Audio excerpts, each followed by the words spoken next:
Hello friends, welcome to my YouTube channel success achiever.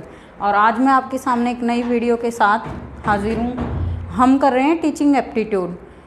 Teaching aptitude में जो teaching ads होती हैं, जिनको हम ऑडियो विजुअल एड्स भी कहते हैं, यानी कि जो दृश्य और श्रव्य साधन हैं, जिनका यूज़ करके जो क्लास टीचर है या इंस्ट्रक्टर है वो अपनी टीचिंग प्रोसेस को इफ़ेक्टिव या प्रभावशाली बनाता है। बच्चों की समझ में जो है कंटेंट या सिलेबस या जो फैक्ट्स हैं, जो भी कंसेप्ट हैं, बहुत ही अच्छी तरीके से समझ में आते हैं। तो उसके लिए उसको कुछ टीचिंग एड्स का यूज़ करना पड़ता है। तो हम ऑडियो विजुअल टीचिंग एड्स आज करेंगे।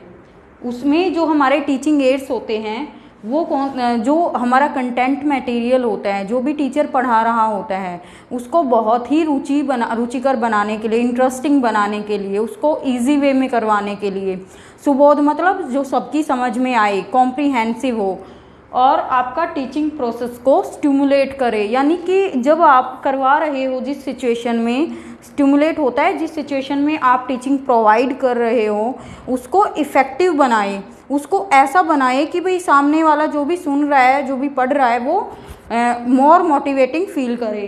फिर आपका मोटिवेट करता है कुछ सीखने के लिए, बच्चों को लर्न करने के लिए और उनको ज्ञान हासिल करने के लिए। फिर ये जो विशेषताएं या गुण पाए जाते हैं टीचिंग एड्स में, कि जो हमें जो टीचर सिखा रहा है, अगर टीचर मतलब एप्रोप्रिएटली टीचिंग एड्स का यूज़ करके बच्चों को पढ़ाए, तो वो जो भी बेसिक नॉलेज बच्चों को प्रोवाइड करवा रहा है, वो उनके जो मेमोरी है, जो भी स्मृति है, उसमें वो जो नॉलेज है वो परमानेंटली स्टोर्ड हो जाती है, रिटेन्ड हो जाती है, धारण हो जाती है।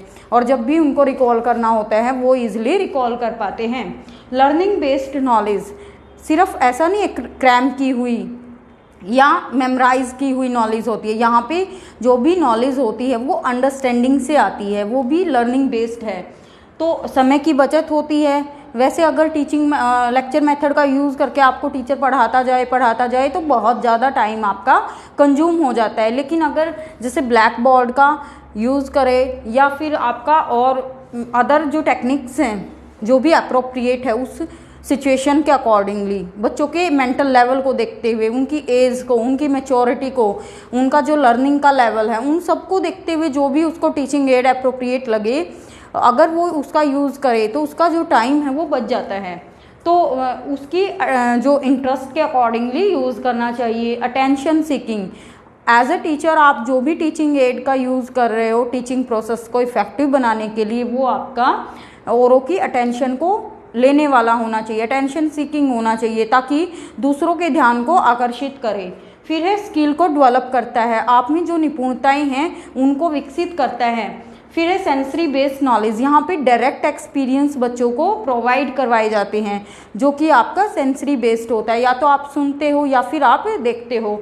फिर हैं आपकी जो क्वालिटीज़ होनी चाहिए टीचिंग एड्स में, वो क्या क्या होती है, एक्यूरेट होने चाहिए आपके, मतलब आप जिन भी टीचिंग एड्स का यूज़ कर रहे हो वो एक्यूरेटली आपको यूज़ करना आना चाहिए। दूसरा है कि वो आप ब्लैक बोर्ड का यूज़ आपको करना है, लेकिन आप कर रहे हो प्रोजेक्टिव टीचिंग एड्स का, या फिर आपका पिक्चर डायग्राम का, या मतलब कोई भी बोल लो इसमें से, मॉडल का या पपेट्स का, तो वो आपका अकॉर्डिंग टू सिचुएशन आपका एप्रोप्रिएट नहीं माना जाएगा। आपको वही यूज़ करना है जो आपका सब्जेक्ट से या आपका उससे टॉपिक से रेलिवेंटेड। तो जैसे कि आप मैथ्स का यूज़ करें तो वहाँ पे ग्राफ और डायग्राम्स का यूज़ करते हो बेसिकली। तो ऐसे ही रियलिज्म, आपके जो वास्तविक होने चाहिए, जो बच्चों को दिखें, उन पे अफेक्ट डालें। फिर इंटरेस्टिंग होने चाहिए, अडेप्टिबिलिटी, यानी कि सुधार आए, बच्चे उसके साथ एडेप्टिव फील करें। फिर है टाइम की बचत करने वाले होने चाहिए, और आपके पास जो मटेरियल है, कंटेंट है, वो अवेलेबल होना चाहिए। फिर है ऑडियो विजुअल एड्स की क्लासिफिकेशन की गई है कि कितने तरह के होते हैं और कौन कौन से होते हैं, वर्गीकरण उनका। अब है सेंसरी बेस्ड होते हैं, फिर टेक्नोलॉजी, फिर प्रोजेक्टिव। अब सेंसरी बेस्ड जो होते हैं उसमें आपके ऑडियो विजुअल दोनों आते हैं, यानी जिनको आप सुन सकते हो, जिनको आप देख सकते, दृश्य साधन और दृश्य और श्रव्य दोनों। तो आपका जो सेंसरी में ये हो गया। प्रोजेक्टिव में कौन से आते हैं, आपके प्रोजेक्टिव जो प्रोजेक्ट किए जाते हैं स्क्रीन पे, और नॉन प्रोजेक्टिव जो प्रोजेक्ट नहीं किए जाते। एनसीईआरटी ने भी आपकी कुछ बेसिक्स टीचिंग एड्स बताई हैं जो कि टीचर जो है टीचिंग प्रोसेस को इफेक्टिव बनाने के लिए उनका अप्रोप्रिएटली यूज़ कर सकता है। एनसीईआरटी की फुल फॉर्म है national council of educational research and training. तो यहाँ पे पहला है आपका ग्राफिक एड्स। ग्राफिक में जो ग्राफिकली होते हैं जिनको ग्राफ पे हम शो कर सकते हैं, फोटोग्राफ का यूज़ कर सकता है टीचर जब भी उसको कोई टॉपिक आपको समझाना होता है, पिक्चर का यूज़ कर सकता है, डायग्राम का यूज़ कर सकता है, ग्राफ का, मैप का या कार्टून्स का और कॉमिक्स का। ऑडियो में आते हैं आपके रेडियो और टेप रिकॉर्डर। फिर आता है डिस्प्ले में आपका बोर्ड्स आते हैं, फ्लैनल बोर्ड आते हैं, बुलेटिन बोर्ड आते हैं, पैक बोर्ड आते हैं। उसके बाद है जो ट्राई डायमेंशनल, यानी कि जो 3 फॉर्म में आपका शो हो सकता है, उसमें आपके मॉडल आते हैं, रियल ऑब्जेक्ट्स आते हैं और पपेट्स आते हैं। फिर प्रोजेक्टेड में क्या आते हैं आपके फिल्म स्ट्रिप, जो कि आपकी स्ट्रिप्स के द्वारा आपको फिल्म के माध्यम से डिफरेंट टॉपिक्स को समझाया जाता है स्लाइड्स के थ्रू आपको। अब हम इनको थोड़ा सा डिटेल में करते हैं कि कौन कौन से टीचिंग एड्स होते हैं। पहला है ब्लैक बोर्ड। ब्लैक बोर्ड का जो भी श्रेय जाता है प्रवर्तक का, वो थे जेम्स विलियम। तो उन्होंने इसको क्या बोला है, इसको शिक्षक का आईना बोला है। यानी कि जो भी टीचर आपके सामने पढ़ा रहा है वो अगर ब्लैक बोर्ड का यूज़ कर रहा है तो ऑब्वियसली एक तो सेंसरी बेस्ड नॉलेज, यहाँ पे डायरेक्ट एक्सपीरियंस आपको मिलते हैं। दूसरा ये कि भाई आप टीचर को भली भांति मतलब कि मैक्सिमम आप उसको समझ जाते हो कि भाई उसको कितना ज्ञान है, कितनी नॉलेज है उन कॉन्सेप्ट्स की। तो दूसरा है फिर जो कॉम्प्लेक्स फैक्ट्स होते हैं, यानी कि जो भी तथ्य है, जो भी कॉन्सेप्ट आपको पढ़ाना चाहता है, जो भी अवधारणाएं आपको बताना चाह रहा है, वो ब्लैक बोर्ड का यूज़ करके सिंपली वे में आपको समझा सकता है। फिर है जो मेन पॉइंट्स है उनको हाईलाइट कर सकता है, जैसे हम करते हैं। उसके बाद है टॉपिक की समरी बता सकता है कि पूरा का पूरा समझाने के बाद ये पूरा टॉपिक इन शॉर्ट में क्या कहना चाह रहा है। फिर आपकी प्रेजेंटेशंस अगर हमें कोई भी देनी है तो हम ब्लैक बोर्ड का एज ए इंस्ट्रक्टर यूज़ कर सकते हैं। फिर आपका वाइट बोर्ड, ये आपका मल्टीपर्पज़ बोर्ड होता है, जैसे हमारा है वाइट बोर्ड। यहाँ पे आप मार्कर का यूज़ करते हो, एक आपका स्पेशल इरेजेबल मार्कर भी आता है। तो ये भी आपका एजुकेशनल कॉन्सेप्ट्स को बताने के लिए, कोई भी कॉन्सेप्ट हो किसी भी फील्ड का हो तो उसको क्लैरिफाई करने के लिए हम वाइट बोर्ड का यूज़ करते हैं। नेक्स्ट है हमारा बुलेटिन बोर्ड। बुलेटिन में क्या होता है कि जैसे आपको कोई भी इंफॉर्मेशन, कोई भी सूचना उस पर शो करनी है, बोर्ड पे दिखानी है बच्चों को, कोई भी नोटिस आपने डालना है, कोई भी न्यूज़ आप बताना चाह रहे हो सामने वाले को, या अनाउंसमेंट आपको करनी है, तो आप इसका यूज़ करते हो बुलेटिन बोर्ड का। यहाँ पे आप अपना जो कंटेंट है वो डाल देते हो, और ये जो डिफरेंट साइजेस के जो बुलेटिन बोर्ड हैं वो आपके यूज़ किए जाते हैं। उसके बाद है फ्लैनल बोर्ड। फ्लैनल बोर्ड जो है आपका वो थिक पेपर पर बनाया जाता है, यानी कि ऐसे। फिर उसके बाद इसमें क्या होता है, जो भी मैसेज होता है या जो भी कंटेंट होता है उसको स्टेप वाइज प्रेजेंट किया जाता है। और यहाँ पे ये आपका कार्टून्स में जैसे छोटे बच्चों के होते हैं ना, पेस्ट कर देते हैं वहाँ पे, ये होता है फ्लैनल बोर्ड। पैक बोर्ड क्या होता है, जो हम अपने मैक्सिमम जैसे वर्कशॉप वगैरह में जाते हैं तो पैक बोर्ड का यूज़ करते हैं। इसमें हॉल्स होते हैं, छोटे छोटे छेद, और उनमें हुक डाल दिए जाते हैं। तो उस हुक के ऊपर हम अपना जो सामान है, कंटेंट है, वो हम हैंग कर सकते हैं, लटका सकते हैं। जो वेरियस आइटम्स है वहाँ पे वो रखे जा सकते हैं, जैसे वर्कशॉप में जो हमें लेके जानी होती हैं चीज़ें।